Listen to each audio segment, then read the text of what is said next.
Selamat pagi, pemirsa Embun Surgawi yang dikasihi Tuhan. Pada pagi yang indah ini, mari kita merenungkan sebagian firman yang terambil dalam 2 Korintus 4 ayat 8-9. Saya beri judul ini semua dengan judul Semua Karena Cinta. Namun sebelumnya mari kita berdoa bersama-sama ya.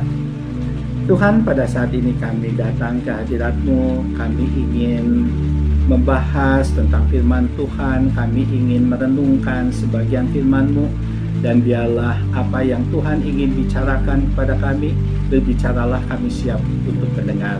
Semuanya kami percayakan ke dalam tangan Tuhan. Terima kasih Tuhan, dalam nama Tuhan Yesus saja kami berdoa. Amin. Saudara, mari kita buka di dalam 2 Korintus 4 ayat 8-9 yang berbunyi, dalam segala hal kami ditindas, namun tidak hancur terjepit. Kami habis akal, namun tidak putus asa. Kami dianiaya, namun tidak ditinggalkan sendirian. Kami dihempaskan, namun tidak binasa.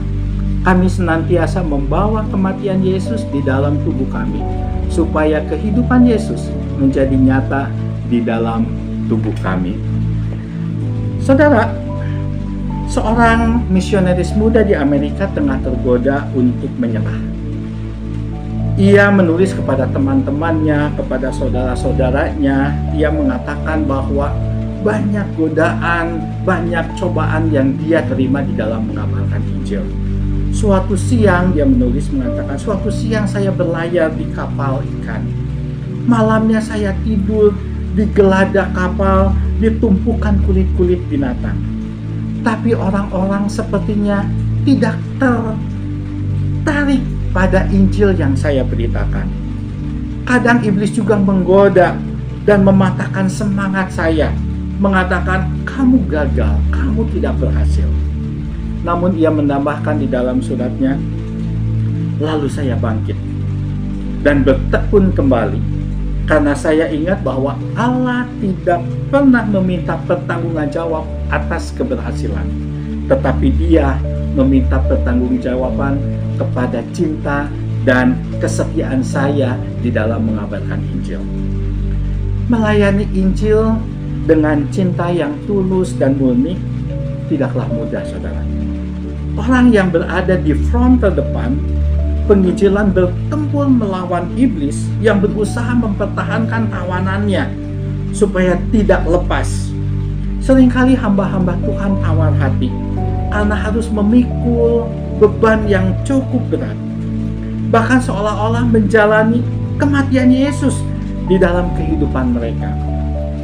Orang seperti Rasul Paulus pun bisa tergoda untuk tawar hati dalam melakukan penginjilan.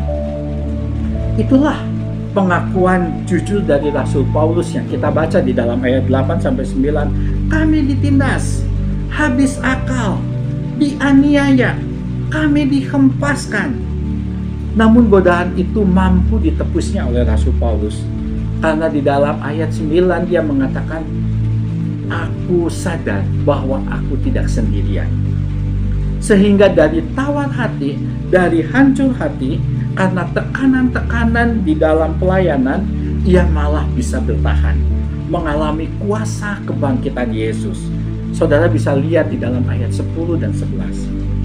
Justru di tengah kelemahannya, Paulus mengalami kekuatan cinta Allah yang menyegarkan dan menguatkannya. Saudara, tidak sedikit orang-orang Kristen yang terlibat di dalam pelayanan terjebak dalam segala program-program gerejawi, sampai-sampai mereka tidak sempat untuk mengabarkan Injil. Kesempatan indah untuk menyaksikan kuasa Injil begitu saja lewat. Hasilnya, Injil menjadi sekedar teori belaka. Sedikit tantangan untuk menginjili segera membuat tawar hati untuk tetap berjuang menyampaikan kabar keselamatan. Saudara, bagaimana kita dapat terdorong untuk menginjili dengan penuh semangat, dengan daya tahan, dengan keyakinan? Jawabannya hanya satu. Ternyata Injil itu sendiri adalah sumber kuasanya. Hanya dengan menginjili, kita beroleh kesempatan menyaksikan kuasa Injil tersebut untuk mematahkan belenggu dosa, untuk mematahkan kuasa si iblis. Hanya dengan menginjili, kita mengalami kesukaan dalam membagikan kekayaan harta rahasia Allah di dalamnya. Itu semua terjadi karena cinta. Dedikasi Paulus yang tinggi di dalam mengabarkan Injil itu karena dampak positif dari cintanya kepada Tuhan Yesus. Itulah kuncinya. Itulah kunci supaya kita dapat terdorong menginjili dengan penuh semangat. Semua itu karena cinta. Cinta kita yang kudus dan murni kepada Yesus akan mewarnai hati yang tawar akibat tantangan-tantangan penginjilan. Itu semua karena cinta. Amin.